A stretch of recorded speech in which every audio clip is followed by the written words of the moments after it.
Hi, Goldie. Welcome to the show.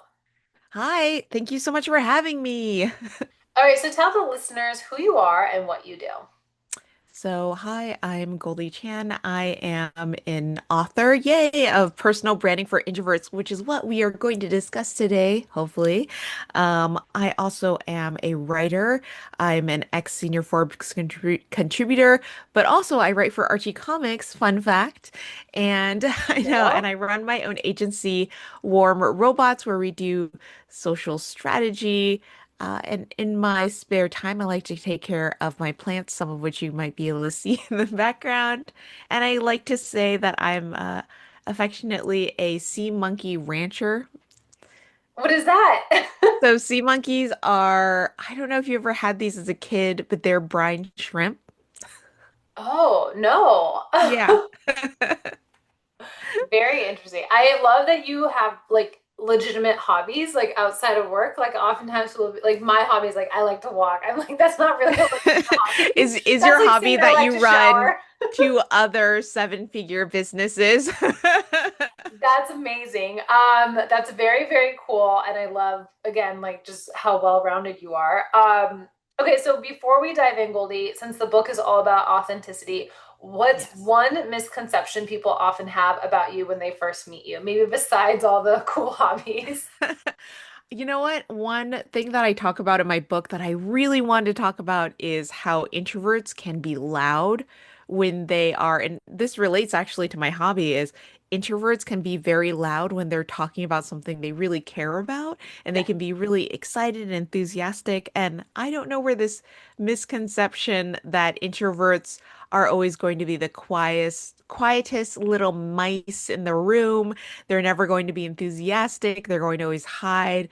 But I know so many introverts who are so excited about whatever their passion is, whatever their side hobby is, and that's what they'll talk your ear off on.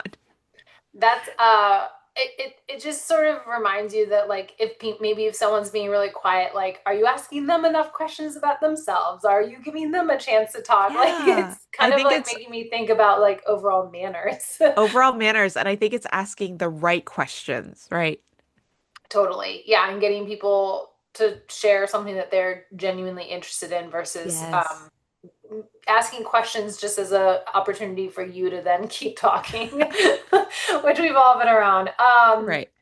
That's very cool. I want to talk about some like basically I want to split this conversation up into a couple different discussion parts. This starting with Yes. like origins and foundation. So, you've been called the quote Oprah of LinkedIn. What an honor.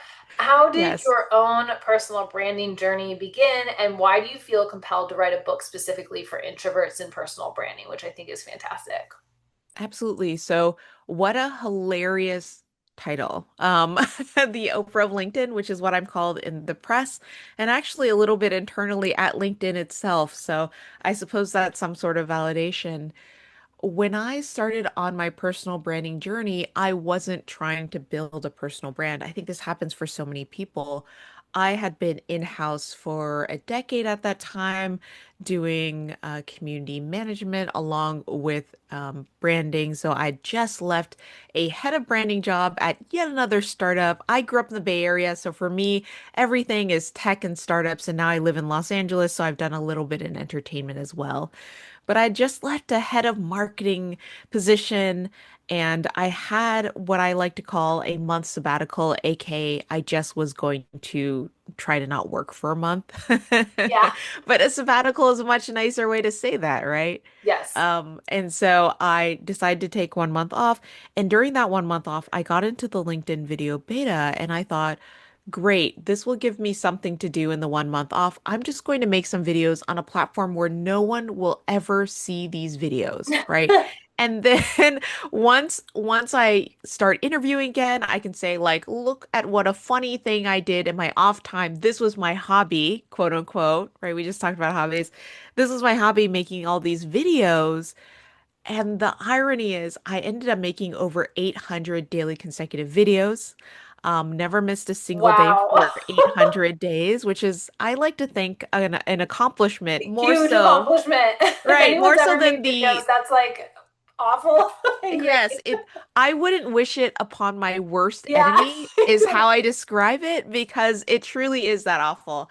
And I think I edited and shot probably 98% of those. It was only towards the end that I Wow. got some outside help. But along the way, because I was making so many videos, because I was building my community from scratch, and because I was genuinely interested in what other people were saying and Yeah. making and doing, and you know this, we've all been around people who are genuinely interested in what we're saying and doing. People started to really connect with me. And so now I have over 100,000 followers on LinkedIn, all organic. And at the time, I think what was really surprising to me is I went from 300 followers to 3,000 followers in the course of a few months. And if you know anything about LinkedIn, that's hard to do. Yeah, it's That's not an easy tough. like place to get quote followers. You know what I mean? Yeah, I think it's a very hard thing. And as an introvert, I think it's really tough to sometimes build those followers in person. And for me, it was really easy online because once again, I was sharing what I was enthusiastic about. So I wasn't out there talking to 100,000 people in person. I was talking to one, basically. I was talking to my camera. I was filming all of these videos on my iPhone at the time and I was sharing it. And I remember the first five videos, I got 5 likes maybe on each of those videos. And I was blown away because those 5 people, I didn't know them. So these were 5 strangers that I had never met before who were watching my videos. And I remember feeling so like in awe of these people that had found me. That's so cool. How did you decide like what you were going to talk about? You know, I feel like when people hear this, they're like, okay, maybe I want to start doing this, and doing it on LinkedIn or a platform feels much more comfortable than in person. You know, networking events are just like makes everyone's skin crawl. How did you decide, and what's your advice a little bit about like, okay, you've decided you're going to kind of get into personal branding. You obviously understand the importance of it, whether you're an entrepreneur or, you know, working inside of an organization. Like, we'll just assume everyone gets that on this call. How do you figure out what type of content you're going to make and what you want to be known for? And like the actual part of like executing on like, I'm going to work on personal branding this year, and like, what does that mean? I think that there's a few different steps there. I like to start with the easiest step because it gets so overwhelming to think about building your brand. And I'm sure as you're working with clients, you've seen this a million times, right? People just get so overwhelmed by the process. So getting to the end part where you're starting to make content, I think there's a few steps for that. And so when I talk with C-level executives on building their personal brands or more accurately, when I talk to their teams about building their personal brands, we like to start with a simple step first, and that is figuring out who you want to speak to. And I like to, at the most basic level, tier this in 3 ways. So I like to say, are you speaking, and we'll start top down, are you speaking to the people who could potentially hire you? And if you're in corporate America, that's your bosses, your potential bosses. If you run your own business, that's your clients, right? Or is it the middle area? Is it your peers? Is it folks like you and me? I like to hope that we are peers. And so we want to speak to each other. We're two people who run businesses, but also we've had a certain level of success in our careers. Or is it people who are in your same industry vertical? Or is it, if we were both, say, product managers, is it our job role? Right. Yeah. And then one level right below that is it general audience? So when you have something like an amazing podcast that has millions of listeners like this one, it is your audience for the podcast. So those are the 3 tiers to kind of think about. First is which of those tiers do you want to speak to? Now let's just self-identify and say, okay, we want to make content or we want to speak to our peers. And now let's say that we're going to go back to that product manager idea, we want to speak to other product managers.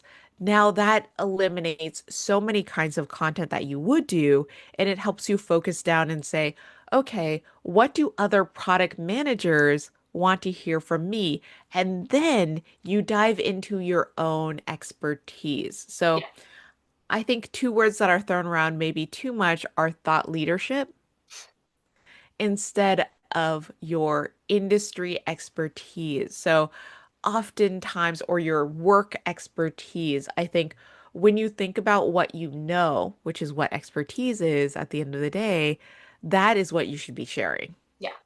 Yeah. And I feel like your expertise can be like what you're doing currently, or I also see people where their expertise is like they use their own personal storytelling, like this thing Yes. happened to me at work and here's what I learned from it. And so I also think when you're thinking about personal branding and how you want to do it, it's like maybe and maybe you would agree with this, is like identify a couple people whose style you sort of like. Like I've seen all different ways of doing it. They'll find news articles and put their spicy point of view on what the article is saying, right? That's how their content is basically generated by like current events. Then there are people who are personal storytellers. That's awesome. Then there are people where it's like, to your point, this is just the expertise, like the how to do this thing. And it's like educational, inspirational, are you there for entertainment and kind of determining your swim lanes? Is that, or do you feel like that's too overwhelming in the beginning and to really just like get started? I think if you tell someone you should be storytelling just as an idea, I think 70 to 80% of the folks out there will be like, I don't know what that means. Yeah. Am I making a Disney movie? What? And I think it can be quite overwhelming. But when we obviously break down the elements of a story, as you know, telling a story is the most compelling way to share your brand. And Yeah. I think storytelling is not overwhelming. It's really in the simplest words, what happened to you? What happened with you? And how would you like to share that with everyone else, right? What happened with you? Yeah. And it's how would you describe this to a colleague, a really good colleague at work, maybe the one you eat lunch with? What what is that story that you would share with them, or how would you talk about what happened over the weekend? Now apply that to what happened to you at this conference that's a learning lesson. Yeah. And I always think, how can you personalize it and bring it down and make it friendly or make it a story that others really want to hear? I think no one really wants a lecture unless it's from a very hyper specific kind of person, right? Yeah. Yeah. Even the Adam Grants like don't do the lectures, and I'm like, he could probably lecture and we'd be okay with Yeah, that. I think I think that he could definitely lecture us and we'd be very very willing to listen to Less that. annoyed. less annoyed by less annoyed by a lecture. I think when you're just starting out with your brand, you may not be at an Adam Grant level of storytelling and having an audience, but I do think we all are capable of building really deeply engaged audiences. Totally. I'm curious too. I should have asked this in the beginning, but I think some terms that get thrown around that are different, and I think it's important for us to understand the difference. There's personal branding, then there's reputation, and then there is self promotion. How do you think of these things differently? Because I think oftentimes what people kind of get the ick about even posting on LinkedIn, and sometimes I do this too. My friends will say something like, "Oh yeah, I've been seeing your LinkedIn post," and I'm like, I immediately feel this need to like justify, like, oh, I'm doing it for work, or like, it's like this, I don't know, like an embarrassment of like, I'm doing self promotion and you guys notice it or something. So, how can we maybe get in the right mindset that personal branding is like a good thing for our careers and it's not just this like rah, rah, look at me thing? Yeah, so I first of all, I want to address what you said. I think that that is going a little bit into, and I love Genji Ito, so apologize, snail mode, where you crawl into your own shell because you think, oh no, you've perceived me as an introvert with anxiety. Sometimes, and it's very ironic because I'm very present online, I just think, please don't perceive me. And that is something that I think a lot of introverts out there Yes. feel is we want to be perceived though by the right people. So let's talk about those three buckets that you just just talked about. There's personal brand, there's reputation, and there's self-promotion. And I'm going to reorder those. So let's start with reputation. Reputation is what people say about you when you are not in the room. It's a little bit of a telephone. It is hopefully your reputation that precedes you. For example, for you, it's going to be that you have this amazing podcast. It's that you do wonderful consulting, et cetera, et cetera. Now, let's go down a tier. And to me, that's personal branding. That is the bigger overarching story that you tell about your brand. It is all the businesses that you run, if you run multiple businesses. It is the way that you might be asked to speak at a conference about your area of expertise because your branding is so good that they know to ask you to speak on that hyper specific subject, right? And then self promotion to me is almost a subset of personal branding. It is the part where you are going out there and you are creating the right kind of content and you're meeting the right kind of people, either online or offline, and you're sharing your story with them and you're sharing what you know. So, not only who you are, but what you know. And once again, I believe that that's a subset of personal branding. Now, the ick factor, which we have all had, I certainly have it even now, and I shouldn't even say that because I'm a personal branding expert. But even with myself, there's certain times where I just say, oh gosh, I don't want to do this. I don't want to, what feels like sell myself, right? I don't want to promote myself. And one way to start to get around that is, first of all, I like to hoard uh, good news like Halloween candy. Um, I like to say when people give me really positive feedback about the work that I do or the services that I offer or the talks that I give, I like to keep those literally in a little folder, a little digital folder.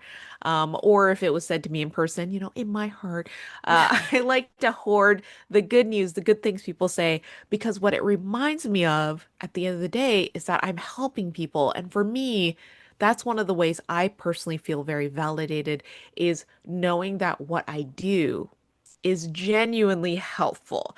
And I think that's one way to, with outside validation, to know that what you're doing is useful is anytime anyone says something good about what you do, right? Even I learned one thing or just good job. Uh, I want you to go out there and start screenshotting those things. I want you to go out there and start, if it was like a really nice thing somebody said to you in person, write it in a journal. Mhm. Keep it for those rainy days when it's really tough and you're like, does anybody even want to hear what I have to say? Yeah, I love that. I do that at Career Contessa. We have a Slack channel dedicated to the screenshots, and then in my corporate job, Yes. I do the same thing. And to be honest, not only is it good for this, it's also good for review time. So you should do it Yes. for all you corporate girlies because it will be really nice to include like the screenshots of like this executive said this thing about me. So And um, it's so helpful for, I love you said review time. It's helpful for when you need endorsements. yeah, It's helpful for also if you are job searching, which in this economy feels like all everybody the is a time. little bit job searching in this economy. It's helpful for who can potentially give you a recommendation down the line. Yeah, that's a good Yeah. point. I also, it's interesting, not to get too deep into the job search thing, but I also think to your point about in this economy, we're sort of always job searching, personal branding, whether you are actively or passively job searching, is actually your best job searching tool, especially when you are passively job searching. So, like, I'm not actively job searching right now, but it's really important for me to continue with my personal brand because if I needed to job search, I wouldn't be starting from scratch.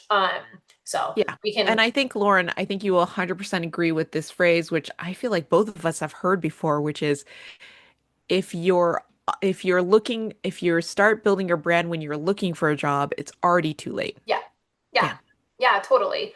Okay, I want to talk about something you write about called the 5 C's of personal branding: clarity, consistency, competency, confidence, and community. Yes. Talk about these, explain why they're the 5 C's and why they matter, and which of these is the hardest maybe for introverts to really strengthen. Okay, so I love C words. And one I actually should have added, see, I'm going to jump right over all five of these, but I will get back to them, is cadence, Mm, which I think is tied to consistency. So let's get in. yeah. So clarity is knowing exactly what your brand is. Consistency and cadence is being able to with clarity repeatedly put out your brand in a very specific way over time. Competency is your expertise, what you know, what you're bringing to the table. Confidence is what we are doing right now, being able to talk publicly about what we know with each other. And community is that delightful Slack channel that you discussed. So it is connecting with other people who will support you in your personal brand journey. So, out of those five, which one is the hardest for introverts? I'm going to say that it's the one that's also hardest for everyone, and that's confidence. Oh, I thought you were going to say consistency. Yeah, I was like I know everyone definitely always ready for wants that. me to say consistency, but I think starting at the most basic level for people who are just starting to build their brand or Yeah. people who are suffering from a setback in their careers or their lives, I think that confidence is the first thing out of all of these that's shaken. Yeah. And yes, I agree absolutely that then consistency, of course, quickly follows with that. But I think that confidence is the one that I hear time and time again. People tell me, especially introverts, tell me I don't feel comfortable putting myself out there. I don't feel comfortable sharing what I'm working on. I don't feel, et cetera, et cetera. And out of all of these, confidence outside of community is the most feeling type of C of personal branding. And I think part of that is feeling comfortable in another C word. I just love the C words. Is feeling comfortable in sharing who you are and what your goals are. And once again, that confidence is going to help you so much because I think we've all been in a room with folks that are very confident and they're very sure of who they are. And I don't want to, of course, confuse confidence with ego Yeah. because ego is shouting who you are in a room, and confidence is being who you are in that room. And those folks that are being who they are in the room, it's so attractive and nice to be around those people because I think so many of us, we have that little question mark in our hearts or our minds about who we ultimately are. And being around genuinely confident people is so pleasant. Yeah.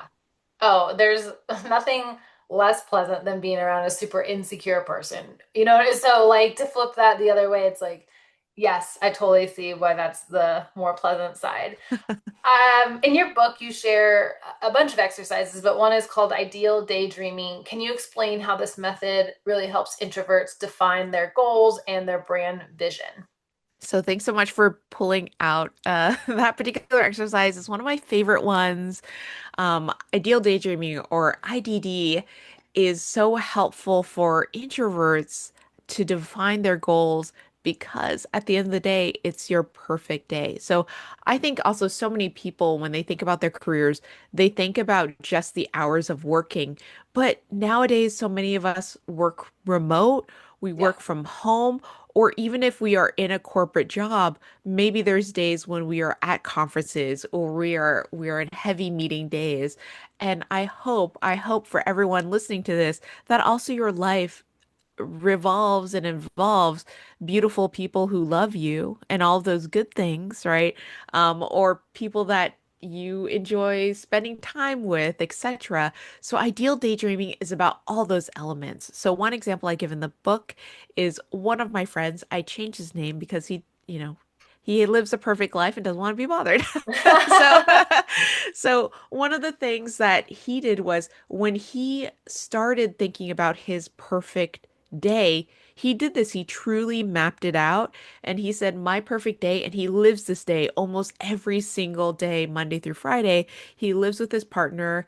They are not in the US. They have a beautiful home with an outside terrace. And he loves to make breakfast for him and his partner.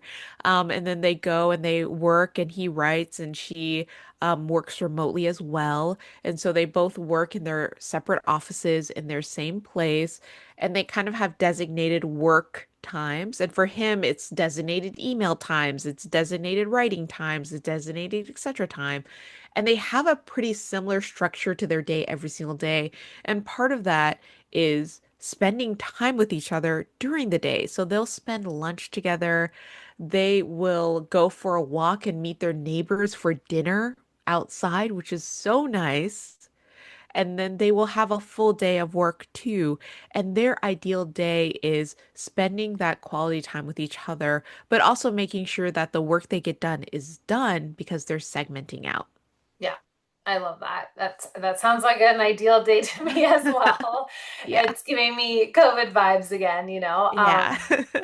Okay, final two questions for you. I want to talk about burnout. Yep. It's obviously very real for everybody, but I also think burnout is real for introverts when they do feel like they're constantly, quote, on. What are your go-to practices to recharge, and how should introverts build that into their branding strategy? Great. So really quickly, so burnout happens to the best of us, I think, especially folks that are driven and Yeah. want Even if really you good like what you're careers. doing, by the way. Even if you like what you're doing, burnout still happens. And one of the ways I like to think about this is how do we address this in our daily lives, once again, and then how do we address this just overall as a bigger anti-burnout method? So let's talk about our daily lives because I think so many of us think like, oh, we need something drastic, but every single day you can build anti-burnout stuff into your life. And one of those things is, especially if you work in an office building or you work from home, is going outside. I know, revolutionary. Literally go outside and take a 10-minute walk, a 20-minute walk, a 30-minute walk. Going outside and getting, and it's not about getting the cardio, although that helps. I think going outside and breathing that fresh air, getting those steps in will help you anti-burnout because you are taking a mental break. It forces you to physically take a break from what you're doing. Now, if you're at a conference, I suggest the same thing. I think it's so helpful that if you were on the show floor for oh gosh, for like 8 hours a day that you take an hour and you step outside. You just Yeah. step outside for just 10, 15 minutes and you take a break and you do a little bit of box breathing or you do a little bit of, scrolling the feed. Although I suggest that you take that time to actually be off of digital devices. Now, another thing that you absolutely can do to beat the burnout is make sure that you are spending time and building in time for your friends. I know this sounds really basic, but making sure that once a week you are spending quality time with your friends. And once again, doing things that are offline is so helpful. So, like going for a run walk, doing a sport, or I'm not that person. So for me, I've discovered decoing, which is drawing cute little things on bags and purses. And I go and I do this with my friends, or we go do other fun activities, like go to the arcade. And these are really offline things that we go Yeah. do. And I think doing that at least once a week is helpful for burnout because you're not in the weeds with your business. And I know it doesn't feel like it at this time for so many people, but you do have that time. You really Yeah, do. I feel like it's getting away from a computer, like go do something physical that's not in front of a screen, you know? So, Yes, yeah. absolutely. Okay, final question. Success is not always going to be about followers and likes, especially you talked about, I mean, that you shouldn't be getting into this for those reasons. So, how do you Right. encourage, especially introverts, to define success on their own terms when it comes to personal branding?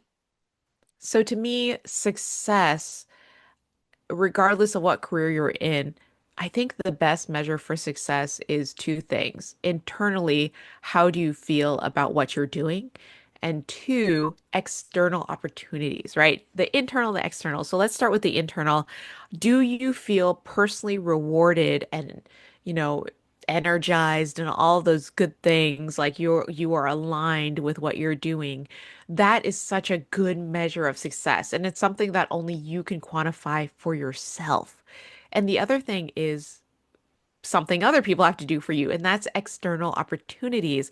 And I think, and I'm sure, Lauren, you experienced this maybe also early on in your career, when you start hitting upon the right lane for yourself, people will start giving you opportunities left and right because they'll feel that click, right? They'll feel, I think of Legos a lot, and they'll feel the two pieces of Lego click together. They'll see, oh, this person's person and their brand really fit together really well. And so this is someone that I want to bring on to speak about the thing that they're an expert in. For example, that might be running, I don't know, meta ads, right?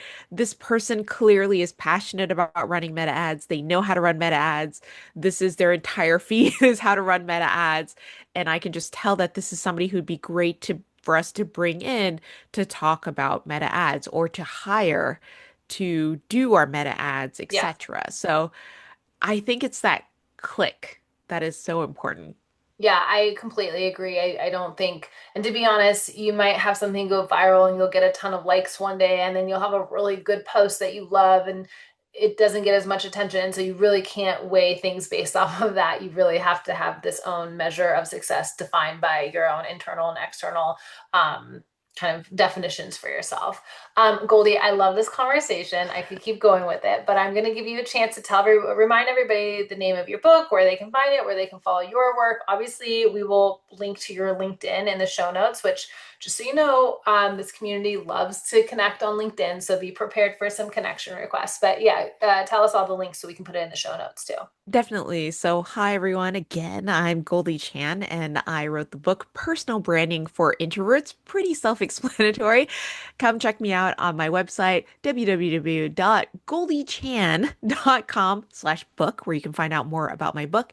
And feel free to connect with me on LinkedIn. It's linkedin.com/in/Goldie. And especially if you say that you came here from Career Contessa, then I will actually add you. Wow. So please, I will say this. I currently have 450, maybe 500 connection requests. So please Okay, this is put very in. important. You have So to this say is they very heard important. you You on guys get Career the Contessa. VIP golden ticket to get into my connections if you write that you heard me here on Career Contessa. And I'm so excited to add you because you are a listener of Lauren who is absolutely fantastic and amazing at what she does. Amazing. I didn't even pay her to say that, you guys. And Well, then I take the $500 off camera. yeah, yeah. Oh man. Well, that's great. We're gonna put all that in the show notes. I really love this conversation. I have found a lot of ROI in personal branding, so I just want to encourage everyone to really invest in this. Think about it, something for you. If you need to find a buddy who will do it with you, so you guys can kind of support each other as you go through the Yes. journey, read the book together. It would be a really good like book club book. Goldie, thank you so much again. Thank you so much for having me.